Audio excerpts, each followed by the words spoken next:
নমস্কার বন্ধুরা, আশা করছি আপনারা সবাই ভালো আছেন এবং সুস্থ আছেন। আমি রাখি, আমার চ্যানেলে সবাইকে জানাই অনেকটা স্বাগত।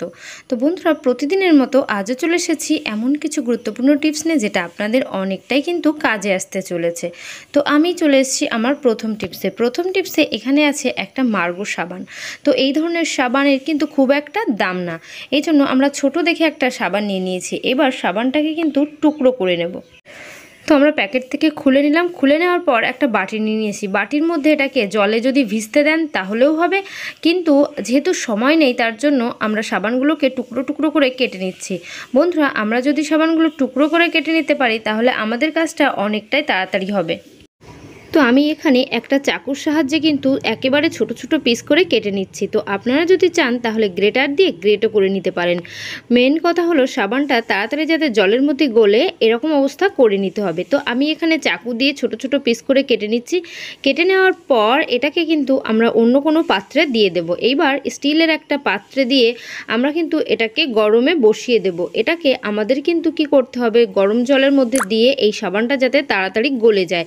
সাবানটা তাড়াতাড়ি গলে গেলে এটাকে কিন্তু আমরা খুব সুন্দর হ্যান্ডওয়াশ হিসাবে কাজ করতে পারবো।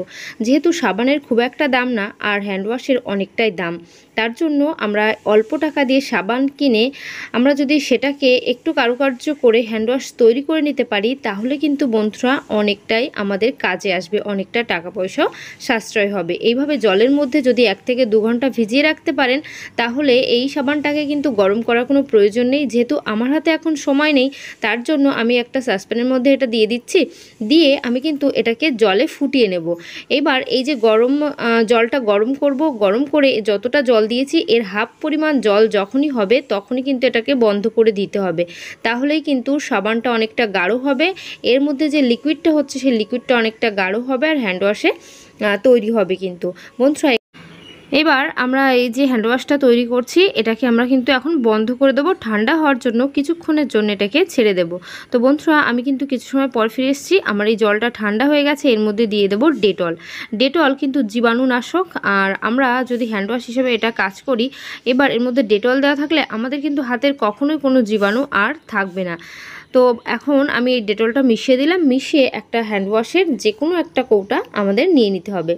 এবার সেই কৌটার মধ্যে কিন্তু এটাকে আমরা ভরে দেব। ভরে দিলে আমাদের প্রয়োজন মতো কিন্তু আমরা হ্যান্ডওয়াশ থেকে ঠিক যেমন হ্যান্ডওয়াশটা বের করে নিতাম সেই একইভাবে আমরা কিন্তু এর থেকেও এই লিকুইডটা বের করে নিতে পারবো।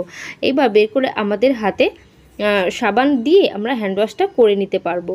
তো বন্ধুরা, এইভাবে যদি কাজটা করেন তাহলে বেশি খরচা হবে না, অল্প খরচার মধ্যে একটা অনেকটাই কিন্তু হ্যান্ডওয়াশ আমরা তৈরি করে নিতে পারছি।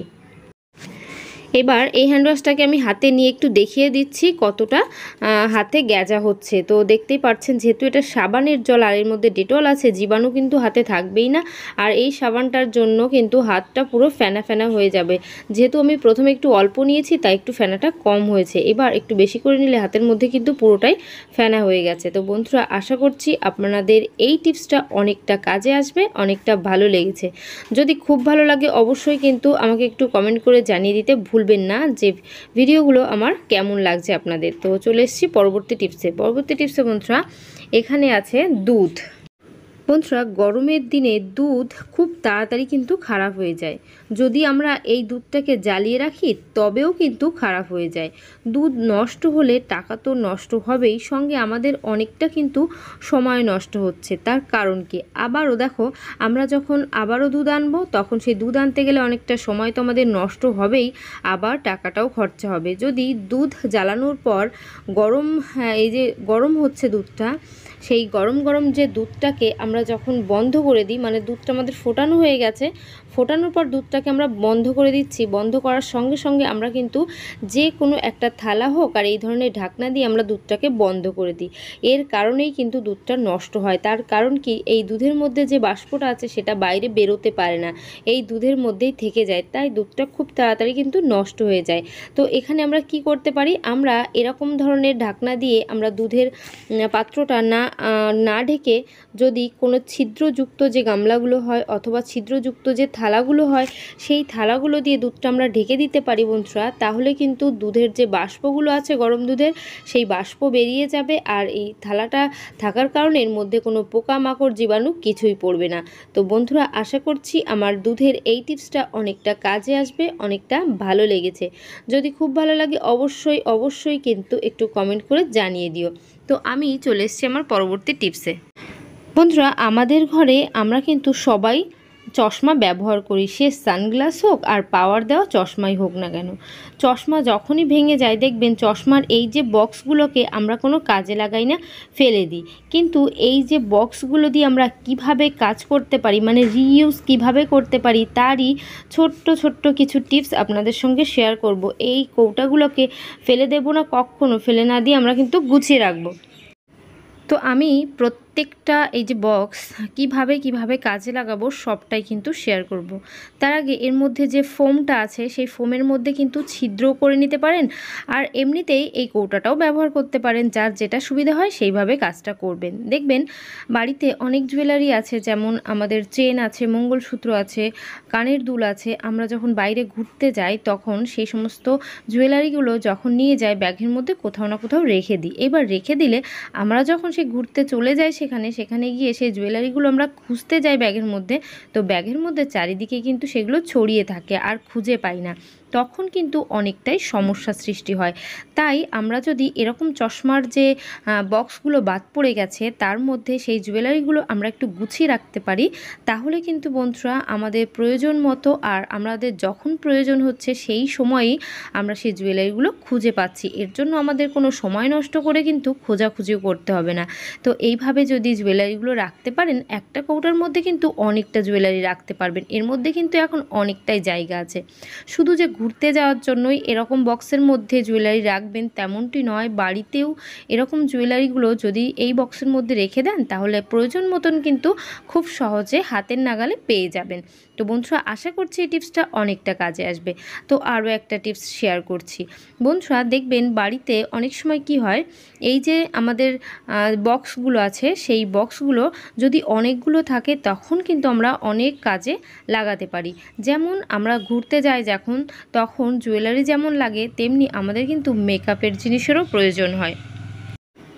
যেমন ফাউন্ডেশন, লিপস্টিক, কালি, টিপ, এই ধরনের যে সমস্ত হালকা ফুলকা যে মেকআপগুলো হয় সেই হালকা মেকআপগুলো আমাদের ছোট্ট একটা জায়গায় যদি গুছিয়ে নিতে পারি তাহলে কিন্তু আমাদের প্রয়োজন মতো এটাকে ঝটপট বের করতে পারবো, আর ঝটপট করে কিন্তু এটা আমরা গুছিয়েও নিতে পারবো। তো বন্ধুরা, এইভাবে ছোটোখাটো মেকআপের জিনিসপত্রগুলো যদি এই বক্সের মধ্যে রেখে ব্যাগের মধ্যে রেখে দিই, আমাদের প্রয়োজন মতো কিন্তু আমরা এই বক্সটাকে বের করে নিতে পারবো। তো একটা করে আলাদাভাবে আমি করে নিচ্ছি। এখানে জুয়েলারি বক্স তৈরি করে নিলাম আর মেকআপের বক্সও তৈরি করে নিলাম। এইবার আমরা কি করব, আরও একটা বক্স বের করে নিয়েছি। এর মধ্যে কি হবে, মেকআপ করতে গেলে অনেক সময় কিন্তু মেকআপের ব্রাশেরও প্রয়োজন হয়, আবার নিজের হাতেও করে নেওয়া যায়। কিন্তু যখন মেকআপ ব্রাশের প্রয়োজন হয়, আবার এগুলো রাখার কোনো কিছু আমাদের কাছে, কোনো ব্যাগ আমাদের কাছে থাকে না, সেক্ষেত্রে মেকআপের এই ব্রাশগুলো কিন্তু আমরা এই ধরনের চশমার বক্সের মধ্যে খুব সুন্দর করে সাজিয়েও রাখতে পারি। আমাদের কাছে যতটা এই ব্রাশ আছে সেই ততটা ব্রাশই কিন্তু খুব সুন্দর করে আমরা গুছিয়ে রাখতে পারবো বাড়িতেও। আর যদি কোথাও ঘুরতে যাচ্ছি সেক্ষেত্রেও কিন্তু আমরা খুব সুন্দর করে এটাকে গুছিয়ে নিয়ে যেতে পারবো। তাহলে আমাদের প্রয়োজনীয় জিনিসপত্রগুলো কিন্তু ব্যাগের মধ্যে খুঁজে বেড়াতে হবে না। আমরা প্রত্যেকটা জিনিস যদি এইভাবে একটু করে গুছিয়ে রাখি তাহলে দেখবেন আমাদের আর সময় নষ্ট হচ্ছে না সেটা খোঁজাখুঁজি করার জন্য। তো বন্ধুরা, আশা করছি এই টিপসটাও আপনাদের অনেকটা কাজে আসবে। এবার আমাদের কাছে কি হয়, ছোট এই ধরনের যে ক্লিপগুলো থাকে সেই ক্লিপ অথবা সাইড ক্লিপ, এই ধরনের ছোট ক্লিপগুলোকে আমরা কিন্তু প্রয়োজন মতো আমাদের খুঁজে পাই না। মানে এই ছোট সাইড যে ক্লিপগুলো হয় সেইগুলো যখনই প্রয়োজন হয় খুঁজে পাই না, অথবা এই ধরনের ছোট ওষুধপত্রগুলো আমরা যখন ঘুরতে যাই কিছু ওষুধ আমাদের নিয়ে যেতে হয়, তো সেই সমস্ত ওষুধপত্রগুলো রাখার জন্যও কিন্তু এই বক্সটা আমরা কাজে লাগাতে পারি। তো বন্ধুরা, দেখতেই পাচ্ছেন যে ছোট্ট একটা বক্স আমাদের কতটা কাজে আসবে, বিশেষ করে আমরা যদি বাইরের দিকে কোথাও ঘুরতে যাচ্ছি অথবা বাড়িতেই আমরা কিছু জিনিস গুছিয়ে রাখার জন্য। তো এই সমস্ত বক্সগুলোকে কখনো কখনোই ফেলে দেবেন না। ফেলে না দিয়ে কিন্তু আমাদের অনেকটাই কাজে আসতে পারে। তো বন্ধুরা দেখে নিলেন কি কি কাজে আসবে এগুলো আর কিভাবে আমরা এগুলোকে কাজে লাগাতে পারি। তো আশা করছি আমার এই টিপসগুলো আপনাদের অনেকটা কাজে আসবে, অনেকটা ভালো লেগেছে। যদি খুব ভালো লাগে অবশ্যই কিন্তু পরিবারের সবার সঙ্গে এবং বন্ধুদের সঙ্গে শেয়ার করতে একদমই ভুলবেন না। তো আজকের ভিডিও আমি কিন্তু এখানে শেষ করছি। আশা করছি সবাই ভালো থাকবেন, সুস্থ থাকবেন। আবার নেক্সট কোনো ভিডিওয়ে তাড়াতাড়ি দেখা হবে। তো বাই, টাটা।